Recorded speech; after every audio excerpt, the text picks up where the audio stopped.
El día de hoy, le decía yo al principio, ahí estuvo Ricardo Anaya en la mañana, la organización Mexicanos Primero presentó el estudio La Escuela que Queremos. Ahí se destacan avances y pendientes en el camino de la transformación educativa. Se expusieron 5 medidas principales a lograr en la educación del país y muchas otras cosas más. Hoy me visitó Juan Alfonso Mejía, director general de Mexicanos Primero. Esta es la conversación y algunas cifras y etcétera de cómo va la transformación educativa del país. La escuela que queremos tiene que superar su contexto, primero.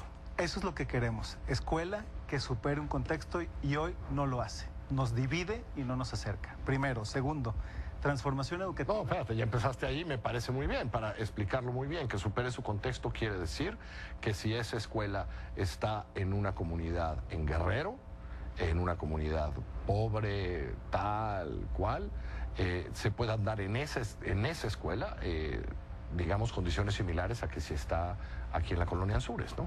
Claro.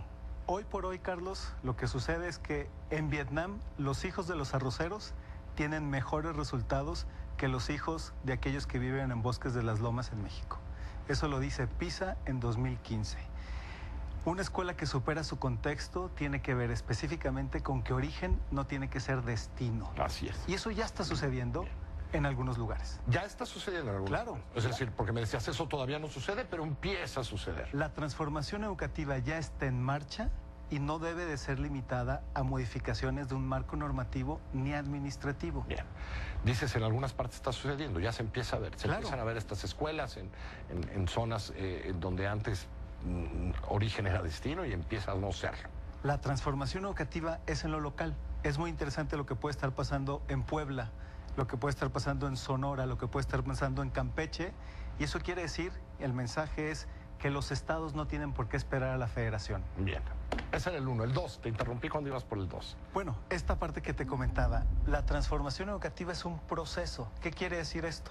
Que no hay que limitarla a este marco donde nos empeñamos en llevarla, en decir el artículo 3º, las leyes secundarias. No, esto es un proceso que hoy está concentrado en prácticas. Y ahí es donde tenemos que seguir. ¿Qué quiere decir esto? La escuela que queremos hoy hacemos un corte de caja. Un corte de caja para decir qué ha pasado, pero sobre todo qué sigue y qué es lo que tiene que seguir. ¿Qué sigue? Formación, compromiso y capacidades de aquellos que implementan la transformación. Por ejemplo, de manera muy específica, grandes maestros, grandes directores en México que te dicen, yo sí quiero implementar el sistema, el modelo educativo, pero ¿cómo lo hago?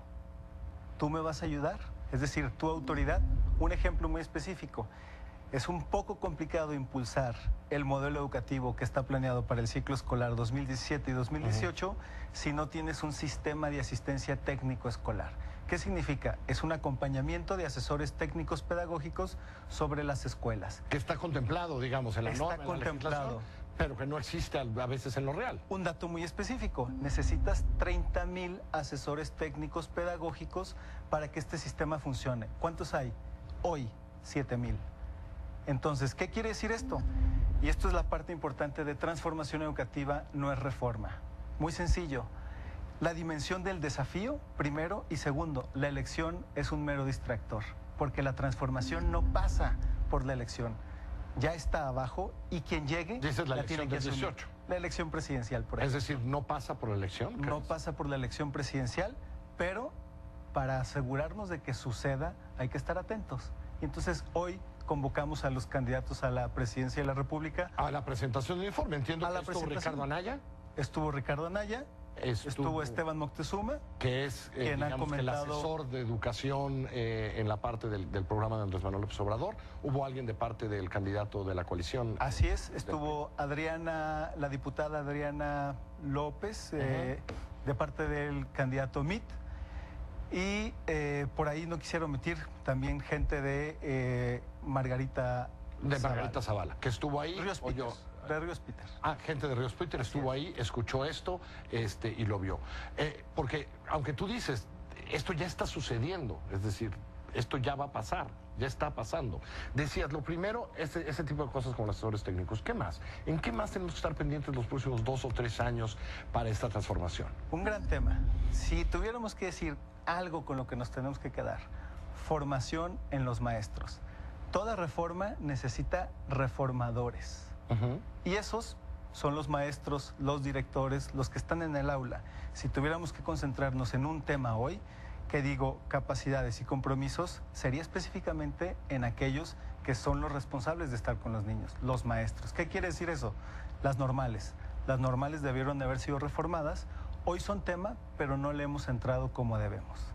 La formación continua tiene que ser pertinente. Hoy no necesariamente lo es. Tenemos un reporte... Sí, la capacitación todo el tiempo. Tutoría, tampoco. Por ejemplo, en 2016, aquellos que ingresaron al servicio profesional docente, solamente 36%, de acuerdo al Instituto Nacional de Evaluación de la Educación, ha recibido tutoría. Entonces, viene un tema que hay que tocarlo, la evaluación. Me vas a evaluar. Es un gran foro para decirlo, Carlos. Es mentira que los maestros le temen a la evaluación. Qué bueno que tenga oportunidad de decirlo en tu programa. Lo que no les gusta es que no existe una corresponsabilidad entre el resultado de su evaluación y su posibilidad de desarrollo. Eso lo que hoy es un buen corte de caja de dónde está la educación. Voy a hacer un corte cuando regresemos.